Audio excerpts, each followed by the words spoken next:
Hello and welcome to Chairside, conversations about careers in dentistry. This podcast series from the British Dental Association and sponsored by BDJ Jobs explores the unlimited, unexpected, and maybe even unknown opportunities that qualifying as a dentist opens up to you. I'm Andrea Ogden, a general dental practitioner and the BDA's undergraduate and career development lead. In each episode, I'll be joined by dental professionals who discuss their journey and the paths they took that changed the course of their career. Today, we're talking about starting a business. When we're still undergraduates, many of us may dream of becoming practice owners, but the skills required to start and manage a business are not taught at dental school. So how do people do it? And when should you make that leap? And does it even have to be a practice? Are there other business opportunities within the industry outside of practice ownership? Joining us today are three very different but equally knowledgeable business owners. Welcome Lauren, Harrhy, Vaghela, and Hannah Burrow. Lauren qualified from Cardiff in 2009 and has been a practice owner since 2017. Jin graduated in 2008 from GKT and currently owns 10 dental practices as part of the Smile Clinic Group, of which he is a co-founder. And Hannah graduated from Bristol in 2014 and is now a dental entrepreneur and creator of Kiroku, a tool designed to improve the working lives of dentists across the world. Welcome to you all. I'm really looking forward to delving into your stories. So let's get down to business. Lauren, you became a practice owner 8 years after graduation, during which time you were an associate. Now, owning your own practice is a significant amount of additional workload and responsibility on top of your clinical work. So why did you want to make that leap? Really, I wanted to work in an environment that suited my life, that was a little bit more flexible. And I wanted to create an environment that I had a little bit more control over, so that I could make the practice somewhere that I wanted to treat the patients, and that the types of patients that I wanted to treat would be happy to come. Sort of just really focus on the type of dentistry that I wanted to provide, rather than providing the sort of dentistry that somebody else wanted to provide. I really enjoyed working at all the different practices that I was at as an associate. So it wasn't that there was a problem. It was just that I wanted to pick and choose the best bits. I think that's a really interesting point. Now, when you decided to buy that practice, and correct me if I'm wrong, you had 2 children under the age of 6 and you were pregnant, so you had another child on the way. Yeah. So, that seems like a really busy time to look at starting that first practice. Why was it that you waited and didn't buy a practice sort of straight after graduation, and then obviously did it at what was clearly a very busy time for you? So the timing wasn't perfect, and it's very similar to when you're having a baby. People say, it's never the right time to have a baby. I think that it just sort of fell that way. So the gentleman that I was working for at the time, the principal dentist, he was looking to retire, and he really wanted to leave the practice in the hands of somebody that he could trust. So we'd been working together for a couple of years by then, and we have similar values in the way that we like to treat the patients. So I think that it just made sense that I would be the one taking over the practice. And the reason I didn't want to do it straight away after university was that I wanted to feel that my clinical skills were of a sufficient level that I didn't have to be constantly thinking about my clinical stuff as well as the business side of things, because they're 2 very different roles. And I felt that I wouldn't be able to juggle both adequately so quickly after uni. There are people who do it and they're amazing, but I wouldn't have been able to. So what was it that kind of gave you the confidence to do it when you did it? I didn't have the confidence, to be honest, Andrea. I was sort of, it was just a now or never sort of thing. Well, perhaps not now or never, but now or wait a long time, or move practices and do it. And I didn't want to. The patient cohort that I treat now, I really love those patients, and I didn't want to move areas. I'd been in the practice for, as I say, a couple of years by then, and I'd invested a lot of time and emotion into those patients, and I didn't want to have to see the practice go to somebody else and then me move on to buy a practice later on, because I knew that I wanted to buy a practice, so I didn't want to feel that I had wasted that time. I think that's really fortunate that you were able to be in that position to find that practice, and you didn't have to go and search for an unknown on the open market like a lot of people do. You knew the practice, you knew the patients. I think what's really remarkable about your journey is that you did it entirely on your own. You didn't have a business partner that was doing it with you.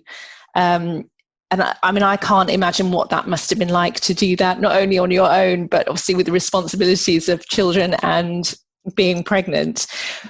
You said you didn't feel that you were ready for it, but was it what you expected? Was it harder than you expected? Yeah, I mean, in a lot of ways, I thought that I was ready for it. So, as the conversations were coming up, like when I went to the practice, I knew that retirement wasn't too far away for the principal that I was working for. So I'd sort of, we'd always talked about it, and I'd been sort of trying to prepare myself and trying to sort of look at what it takes to run a practice every day. And I thought I was ready. And then I took over and found that there is so much more to think about when you actually do take the leap and everyone's looking to you for that. You're the one who's got ultimate responsibility. So I think that is a really steep learning curve, and that first year or so is real tough. I think for me, it was sort of thinking, all these girls that work there, all the nurses, they rely on me now. And if anything happens to me, or if I do something wrong, then they will suffer. And I think that was a big responsibility to take on, one that I vaguely thought of it before, but it, reality doesn't necessarily hit until it hits. And I had this just epiphany the one day driving home. I was like, oh my God, they are all completely relying on me now, and I've got to make sure that I do everything to look after them, just as much as I would look after my family.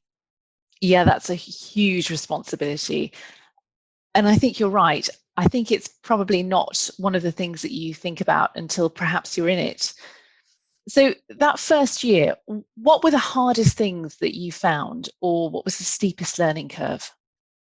For me, it was negotiating or navigating, dealing with the NHS contracts and the local health boards.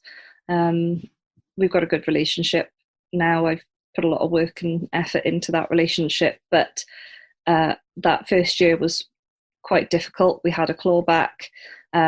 So I think the 1 month we had something like £9,000 in the account that I had to pay everybody with, pay all the bills with, and it was just like a fraction of the running costs. And when I look back to where we were then, to where we are now, just, I don't always know how we got through it. But as scary as that must have been, you did get through it. And I hope you'd say it's been worth it. Oh yeah, 100% worth it. There are some days that, I know that we've spoken before, and I know I said to you, there are some days I think I'd sell it all tomorrow, but I know I wouldn't really, because, I love doing what I do. And that's what's really important, isn't it? That you love what you do, which brings me nicely to Jin. Now, Jin, you're the clinical director of the Smile Group, and you currently own 10 practices and 250 staff. That's right, Andrea. Firstly, thank you for having me on, and thank you to BDA. I think just listening to Lauren there, I think the true heroes in the dental practice principal area are the guys who own it on themselves. I'm quite fortunate I've got a team. Would I be able to do this alone? Absolutely no way.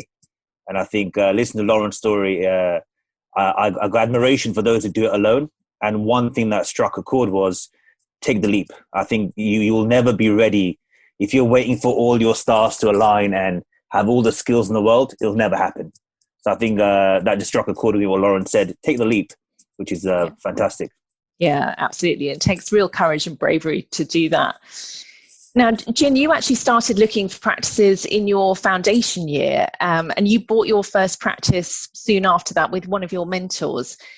How did you meet that mentor, and what support did they make you they give you to help you make such a big leap? Yeah, so I mean, look, the story is quite a funny one. My sort of story started when I failed. So a lot of guys are looking at us in the Smile team, and you guys are doing well. I'm like, it never started like that. I remember being at King's College London, where Andrea, you were as well. And it was final year, summer, just finished finals, and the results had come out in New Hunt's house. And all 200 of us went to the board to look for our names. So I'm there looking for my name on the board. It's not there. And I can hear someone shout across the hall, "Jin, your name's here, come down here." I thought I made it. I thought, I've become so great. They've given me a distinction. I'm on a special board. When running down the hall to the other board, and I was on the failure list. I actually failed my finals, along with another 20 of us who failed. And on that list was also my best mate and business partner, Kish, who runs a Smile with me. So both of us failed. He'll still say I dragged him down. I know he was more of a straight A student. I was more of a party animal back at university. And that's when things really changed, because back then, as an FT, you actually had your job lined up for the summer. I lost that job, did an extended 6-month degree, which wasn't voluntary, and I had to apply for a new job and a new FT position. And that is where I met my mentor on the London Deanery as well. And meeting my mentor, that is what put me in the right path. I think you can have all the skills in the world, but finding that right person who will channel your energy in the right way was what happened to me. And my FD really shaped me up. So did you already want to buy a practice, or was it your mentor that introduced you to that idea? I think even as an undergrad, I knew I wanted to do own practices because work experience was so great and I saw what we could do.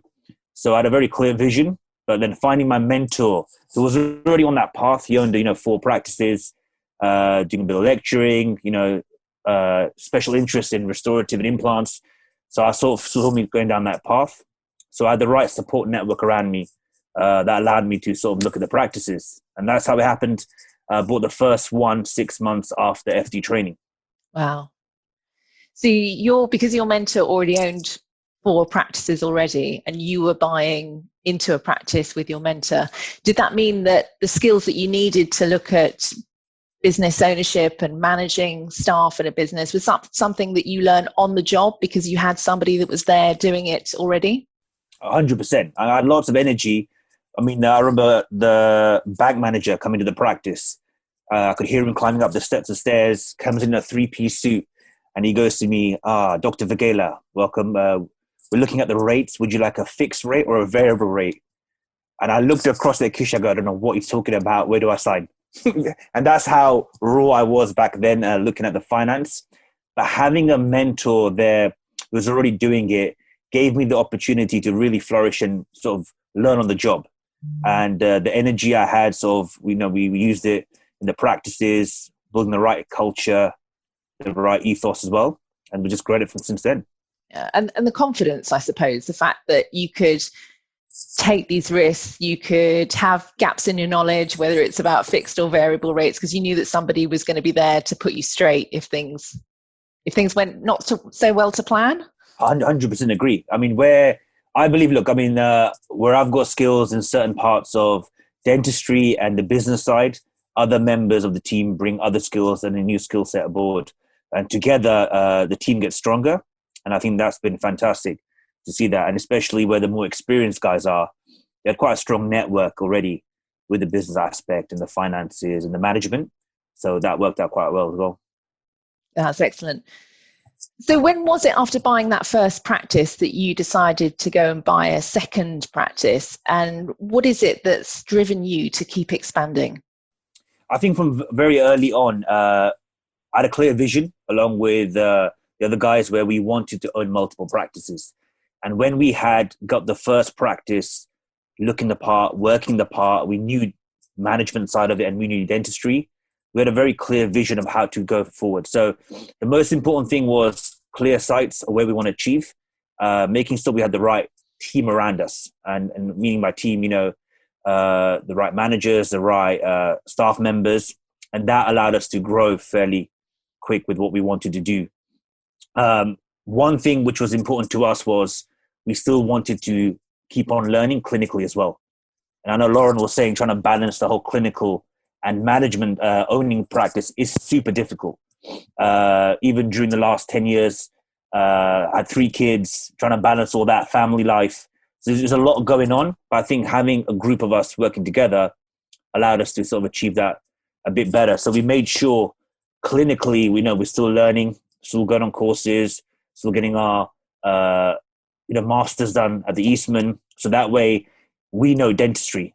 So even when our teams look at us, they're not seeing us as guys, with a number of practices. We actually know the clinical side, which I think is super important for dentists at this age. Did you have any role models or any kind of business models that you saw before you had that kind of vision of your own that you thought, yeah, that's what I want to do, or you modeled yourself on that?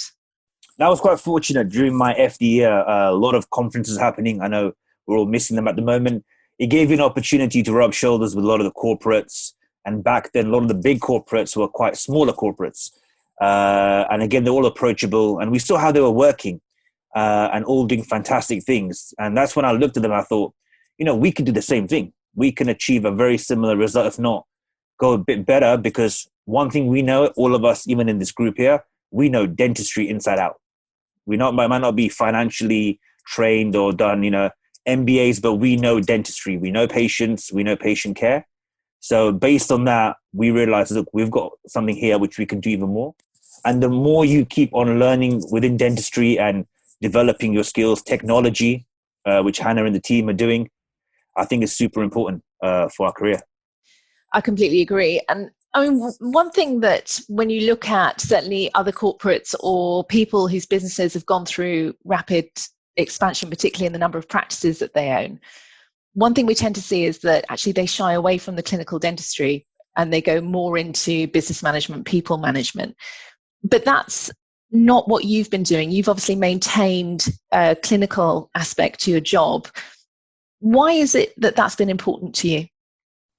I think the main thing is you can relate to your teams and your associates, your nurses, so you know what they're going through. I mean, I still work on the NHS, which some people find a bit astonishing. I still work there because I want to relate to the teams and they can understand what we're going through.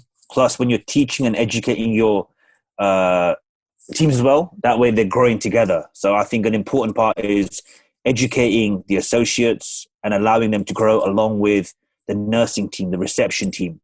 If you can put the energy and time into growing your own teams, on the flip side, the business way, the money and the success will come.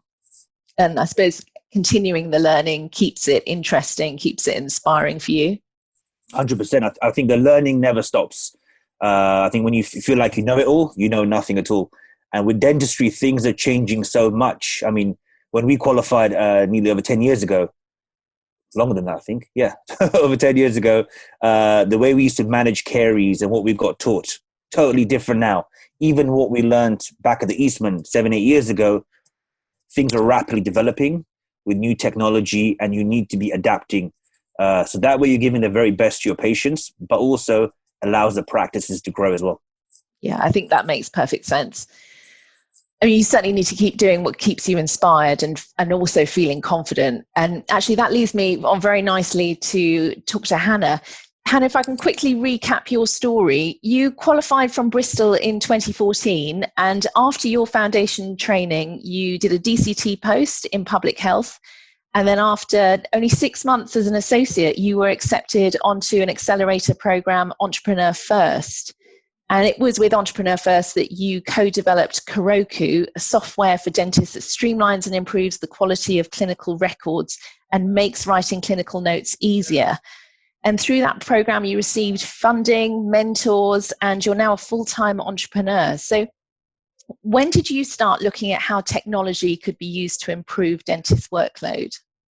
So firstly, thank you for having me. And it was great to hear both of your guys' stories. Super inspiring. I feel like to summarize what we've done, it's jump in, you learn on the job. But to answer your question, when I first started exploring technology, I don't come from a family of doctors and dentists. I come from a family of programmers and designers. So I knew enough about technology to kind of always approach dentistry from perhaps a slightly different angle. And the first time I started, I didn't even think about it as technology. I just thought about it as an inefficiency in dentistry initially. And so the first time it kind of even started as a thought in my mind, I was at dental school. I was working on the oral surgery clinic, and I had a patient say to me, "Why am I here having my teeth out? I have gone to the dentist every 6 months for my entire life, and I've done everything I've been told. Why am I here?"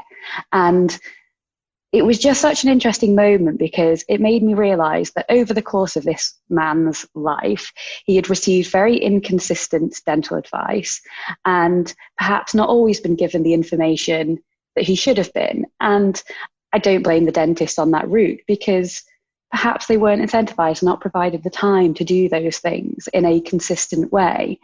And so that started me thinking about, okay, well, surely we can apply. And again, technology probably wasn't the word in my mind there, but what can we do to make this more efficient so that people are receiving really consistent, good quality advice, and so that if they have that interest in improving what they're doing, they can do. And so that was kind of the initial thought. And so in my VT year, I created what was essentially a PowerPoint, but it looked like it was an app, and it had, buttons they could click through. And it was a way of giving really consistent, post-operative instructions, follow-up advice, risks of RCT, let's say. And so as I was typing up my notes, my patients would be able to view this app as they saw it, and they were then able to give feedback about how they were perceiving that information. And yeah, that was kind of the first thing I did to explore applying technology, I suppose, to dentistry. I think that's incredibly unique, because I think, not everybody sees problems in that way. I mean, let alone identifies the problem and then thinks about, how can they come up with a solution. When was it in your journey that you think you started thinking in that way? I think, as I said, it must have been like earlier than my DCT year, because I was kind of exploring that idea mentally, and I remember kind of working stuff out. But it wasn't until my DCT year that, as you said, I did public health, and I think that made me think, or rather, it became something that wasn't just worth me kind of mulling over. It became something I wanted to explore, because in doing public health, it made you think in a more sort of population level. Okay, what can I change that is going to affect multiple people? So, whether that's a fluoride program for a school, that's kind of one approach to it. But it just made me think, okay, there is a change you can make that it affects a larger group of people. And I think that probably tied in well with my exploration of technology, and those two things came together. So with that kind of initial idea that you had, you applied for Entrepreneur First and got accepted onto an accelerator program. Now, I suppose many people won't even know what Entrepreneur First is or have the courage to apply for it. How was it that you found out about it? So, really quite random, actually. It was a friend from school who was a programmer, and he had, I think he'd actually been offered this program and actually didn't go ahead with it in the end. But that was the first time I heard about EF. And over that DCT year, where I was kind of starting to explore technology as applied to dentistry, I just had no route to know how to go further with that, because obviously as a clinician, we're not exposed to startups and funding and all of that stuff. So I was going to health tech talks almost, several evenings a week, and I was kind of being exposed to doctors who'd started businesses and, created a camera lens that can scan retinas in third world countries and things like that. That was super inspiring. But it just started giving me that kind of exposure to the startup world. And I think that was enough to kind of understand, okay, an accelerator program is something I could do. But certainly I personally still, having come from a background like dentistry, I still had to go. I felt like the best route for me was through an accelerator program where they could provide me mentorship, networks to investors, guidance from people who've exited technology companies before. And so that was kind of the route to how I got to EF. And then my application process was, kind of random. I think I sent off an application, never thinking anything would come of it. There was no mention of, them taking doctors, dentists, anything like that. I suppose with each stage of the application process, I got more and more invested into it. So once I got the offer, it was something that felt like a no-brainer. So in terms of the skills that you've needed to have the startup, to run a business, to manage staff, when did you get taught those skills, or was something that you had to learn on the job? So EF is actually this is very niche information, but EF is a really kind of unique accelerator program in that a lot of accelerators, for example, Techstars, take a fledgling business and they provide their network to venture capitalists and things like that, and you can scale a very early business. EF is different because they take individuals and they throw 80 really interesting people in a room, and they just say, okay, figure it out. And I think the most impressive or interesting thing they do is they create a culture of failing fast. So they just say, okay, they encourage you to kind of work together, figure out a business, figure out whether there is a market that would be benefiting from that, what you want to build. And they teach you just to kind of explore it, and if it doesn't work, to stop. And so they did that, but they also, I suppose, structurally, they provide check-ins with a mentor who can just guide you through exploring a business idea. And then, as you said, they connect you with investment, so that if they believe in you as a company, you've got the money to build out that business. That's amazing. What an incredible opportunity to be part of a program like that. Has being part of that program changed the way that you imagined your career would be as a student? Or was it something that you always envisaged that you'd do? No. I did not think, I thought I was going to be a dentist. So this is as shocking for me as it is for anyone else. I'm not the type of person that has personal 5-year goals. I've never been that person. Now as a business, obviously we have to do that for the business. But I was exploring obviously technology, and then public health got me on the kind of grander scale of things. But I didn't expect to be running a business 4 years after starting it. I thought I would start this program and I would learn something incredible, and I'd be exposed to people that I wouldn't be exposed to. And another part of my decision was, if I don't do it now, I'm going to get used to the salary of being a dentist, and then I'm never going to have a choice not to do this. So whilst I don't have any financial dependencies, I'm going to give it a go. And if it fails, and no problem, I will go back to being a dentist. And I said this to you, Andrea, last time we spoke, but no career is more fortunate than dentistry, in that you can theoretically work 2 days a week and explore something else with your time. What other career allows you to do that, to give you that flexibility and that kind of backstop to look after you, to explore things? So that's just something that I always think, it always gave me that confidence to try something different, because I've always got dentistry to fall back on if needed. Yeah, I completely agree. And dentistry just gives you so much flexibility and opportunity, and such a safety net for you to be able to keep on doing clinical dentistry, to have an income while you're pursuing other interests and passions, and allows you to take those risks. I think that's really quite unique about having a dental degree. We spoke about this before, but with with the fact that dentistry gives you so much flexibility. I know you said you were surprised that there weren't more dental entrepreneurs.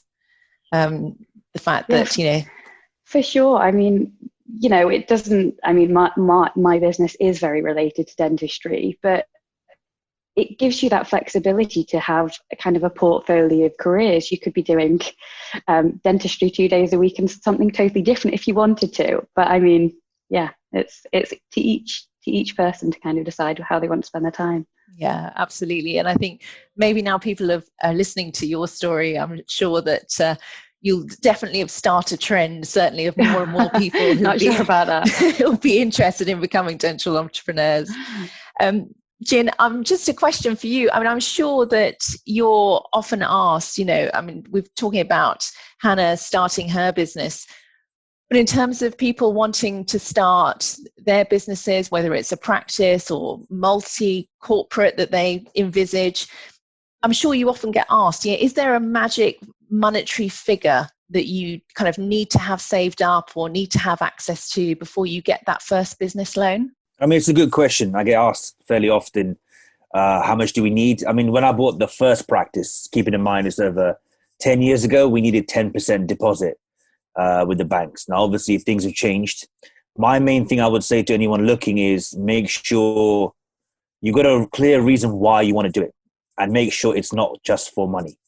I mean, similar to Hannah's story and listening to Lauren, none of our stories about we want to go after money or own multiple practices or come up with the next tech thing that's going to, make us millions. So it's never about the money. On the flip side, you'll actually end up spending more energy and pumping money into it. So you need to make sure you are prepared for that as well. Similar to Lauren saying, with the clawback, we've had a couple of years of some significant amount of clawback because, we had dentists off on ill health, which you have no control over. So you need to be prepared for the worst case scenario. So never do it for the money. Have a clear reason why you want to do it. Some of our deals we've actually bought with no money, and you can structure things in a quite creative way. And plus, you can be quite creative in how you do things as well. So just have a clear reason why you want to do it. Money shouldn't be the first thing on your mind. Yeah, I completely agree. And in terms of when you decided you were going to buy into the practice, did you have that 10% ready? Was that there ready to go? Andrea, you know me well enough. I definitely did not have that 10%. That's the beauty with dentistry. I mean, if you want to earn a little bit more, work a couple more extra days. The flexibility is crazy with what you want to do.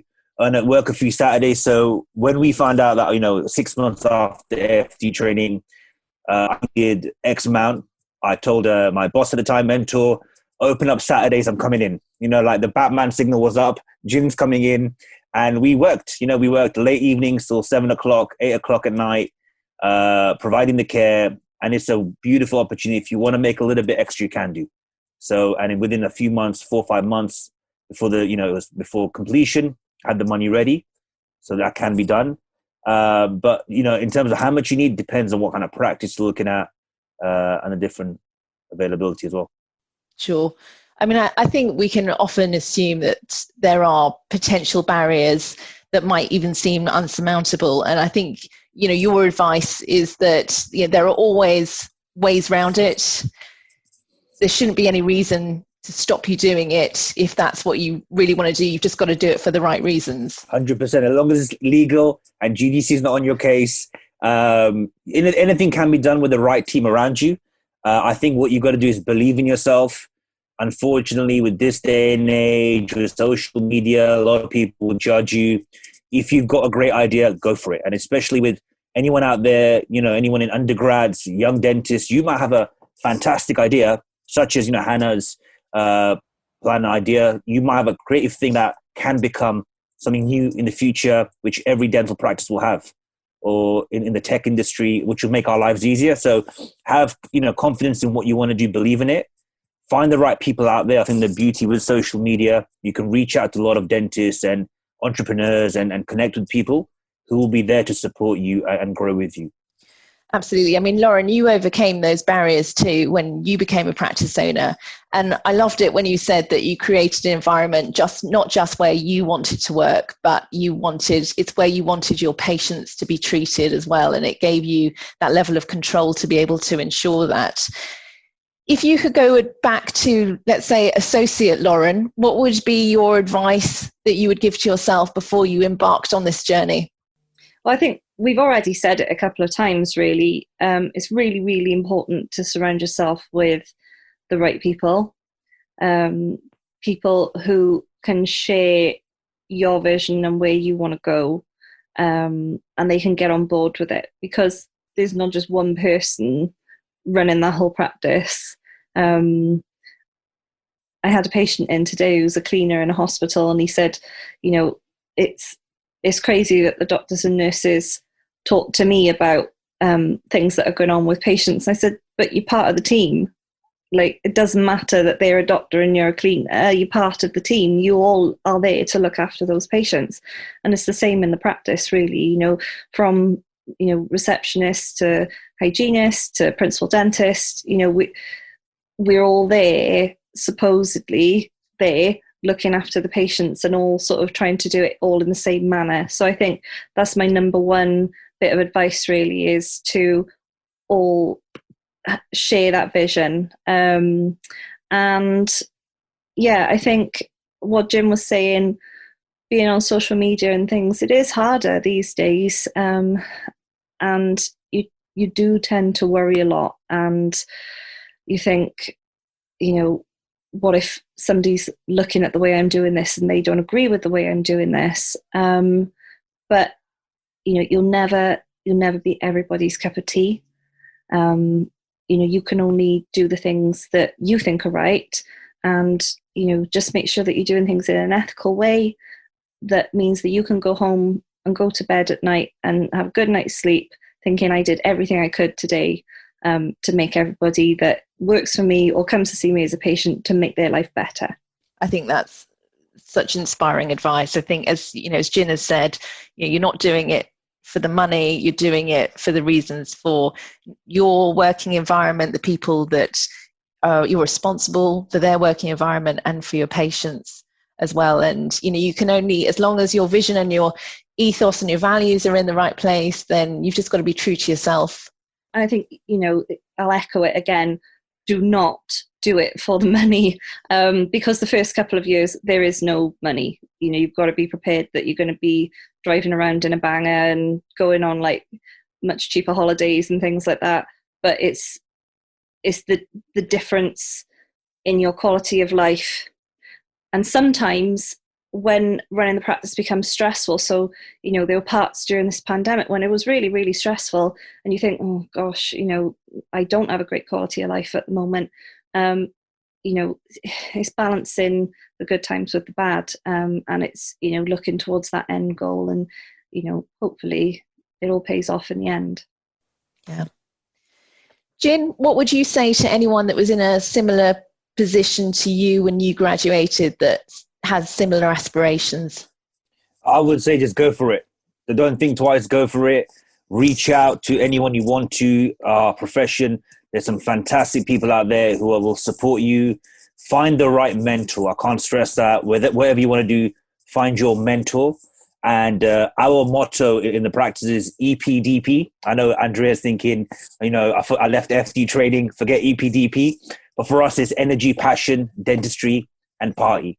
And what that means is work hard, play hard. Doesn't mean literally go out and party and get smashed. It's about get the balance of life right. I think the last year, COVID has shown all of us, dental profession, the whole world, why we were doing all this. Make sure you got the balance right with whatever you're doing. But my main thing is just go for it. 100% go for it. Yeah, I think that's fantastic advice. It is about trying to get the balance, but obviously when you've got so much additional pressure and responsibility on you, I think that can be hard and challenging 100%. Sometimes. And Hannah, given everything that you've learnt about creating a startup, what advice would you give to anyone who thinks they've got an idea that they'd like to develop into a product? My advice would be I mean, I'm essentially echoing what Jin and Lauren have said. I don't think it's that different if it's a startup or a business. You just need to kind of, the first thing you need to make the first step, basically, and jump in. And specific to starting a sort of technology business, I'd say the best thing you can do is speak to people. You don't need to build anything complex. You just need to do it and see how people respond to it. And that's the best way to do it. Start as simply as you possibly can and go from there.